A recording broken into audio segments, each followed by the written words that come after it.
गदि गदि रायलायनानै सिङाव एकेबारे रोदाखौसो हासहरगासिनो दं बोरमा सिखाव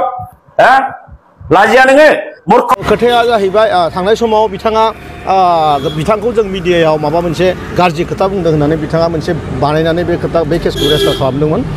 बेखौ बिथांमोननिनो माखासे मानि जायफोर माने मिडियाफ्रा बिथांमोनखौ फल' खालामो बिथांमोनहा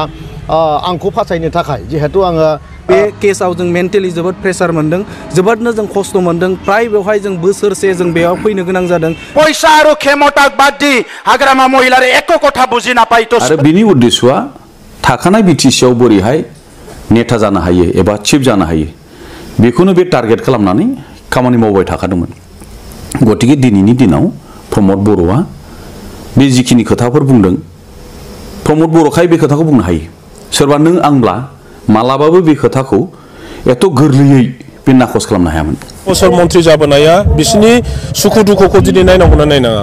बिथाङा जुदि दोरोदनानै थाङो गुबुन दलाव जुदि थाङो अब्ला रायजो राजाया बेखौ बोरै समर्थन खालामनांगौ खालामनाय नङा आरो बे जि दोलावहाय थांगोन बे दोलनि रायजो राजाया बा नेताफ्रा बिनि थाखाय बिराद गोदान जों बिथाङा जुजिदा जातिनि जौगानाय थांनाय थैनायनि बाथ्रा जि बड'लेण्डनि इस्यु एबा बिनि अनगायैबो जोंनि माहारियारि जायफोर इस्युफोर दङ हाबाफारि एबा आयदाफोर दङ बे बिथिङाव बे जागायजेननायनिफ्रायनो गाव दुलाराय बर' फरायसा आफादनि आफादगिरि एबा दैदेनगिरि जागायजेननायनिफ्रायबो मालाबाबो प्रमद बर'आ जातिनि रेसपन्सिबिलिटि एबा दायित्व लानानै बियो खामानि मावफेरखायाखै बेनिखायनो दिनै जोबथानायाव बड'लेण्ड इस्युआ आंनि नङा होननानै प्रमद बर'आ बुंनाया जेबो गिदिर खोथा नङा खारन बियो जिखिनि एबसुआव थानानै रायजो दाबिनायनि स्ल'गान होनानै जिखिनि आन्दलन खालामबोदों बियो रायजो दाबिनायनि जेबो आन्दलन नंखायामोन साधारन भाबै गावखौ बे आन्दलनजों जड़ित खालामनानै गावखौ लिडारशिप नेतृत्व होनाय आगसारि एबा दैदेनगिरिनि गावखौ महर मोनहोनाय बेनोल' उद्देश्यमोन आरो बिनि उद्देश्यआ थाखानाय बिटिसिआव बोरैहाय नेता जानो हायो एबा चिफ जानो हायो बेखौनो बे टारगेट खालामनानै खामानि मावबाय थाखादोंमोन गतिके दिनैनि दिनाव प्रमद बर'आ बे जिखिनि खोथाफोर बुंदों प्रमद बर'खाय बे खोथाखौ बुंनो हायो सोरबा नों आंब्ला मालाबाबो बे खोथाखौ एथ' गोरलैयै बे नाखस खालामनो हायामोन नाम सोलायनायावनो जुदि गोजोनो आन्दलनकारि एबसुआ प्रमद बर'मोनहा इउपिपिएलआ गतिके गभर्नमेन्टआ बेखौ चान्स लागोन नोंखायनो दिनै आसामनि गभर्नरनि दारै नटिफिकेसन मोनसे दिहुनबाय जे बियो बिटिएडि नंला बिटिआर जाबाय बेखौ दिनै एबसु इउपिपिएलआ बिराद रंजानानै बरायबाय जोबोद मोनसे दुखुनांथाव बाथ्राखौनो जों बुंनांगोन जाय समाव खौरां बिजोंखौ जे उदाङै खामानि मावनो थाखाय नैबे स्कप होयो दा बे बिथिङाव जोंखौ जे बिथां अमर सिंह जे ब्रह्म बिथाङा थांनाय 2022 मायथाइयावनो जोंखौ केस होनाय जादोंमोन आरो बेनिनो गोबां खेब जों कर्टआव फैनो गोनां जादों जोबोद खस्थ' जों मोनदों आरो बर'फोरनि गेजेराव जे खौरां बिजों होनो बुङोब्ला बिराद खम बिराद खामानि मावग्राया बेवहाय इसेल' बिबां दा बे बिथिङावबो जाय बिथांमोना जोंखौ केस होदों बा अमर सिंह ब्रह्म बायदि बिथांमोना जों जोबोदनो दुखु मोनदों आरो बेनि बेलायाव दिनै जार्जनि जिखिनि क'क्राझार नैबे CGMआव जों बेवहाय फैदों आरो बेवहाय जार्जआ जों फोथायनाय दंमोन जे जोंनि जिखिनि खामानि मावनाय बे खामानि मावनाया कुनु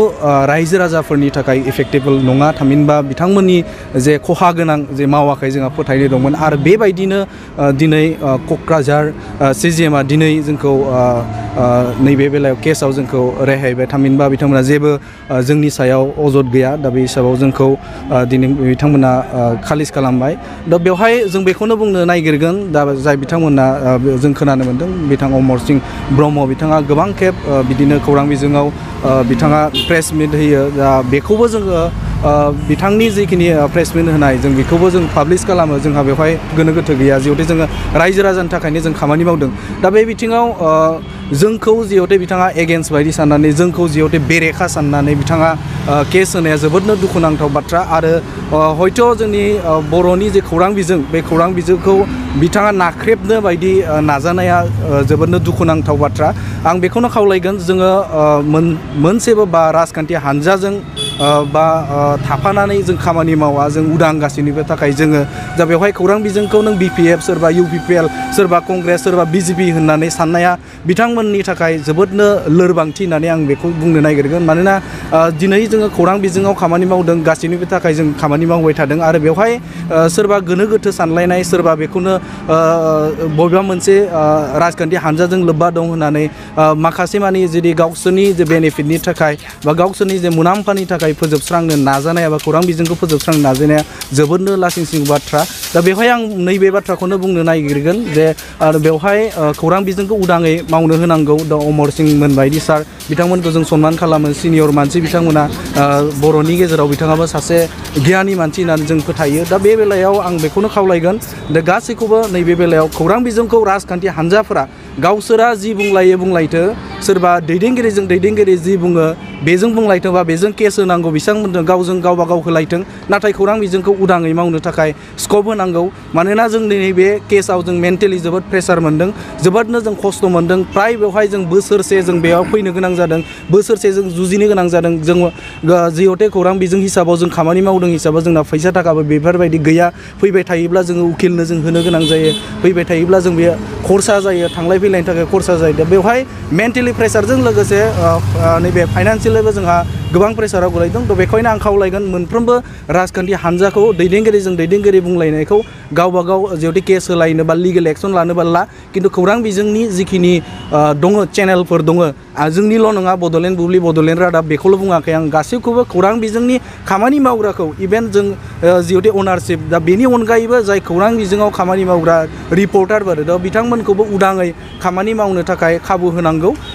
आं बेखौनो खावलायगोन आरो मोनसेल' बाथ्राखौ आं लास्टआव बुंगोन जे गासैबो नैबे जाय बिथांमोना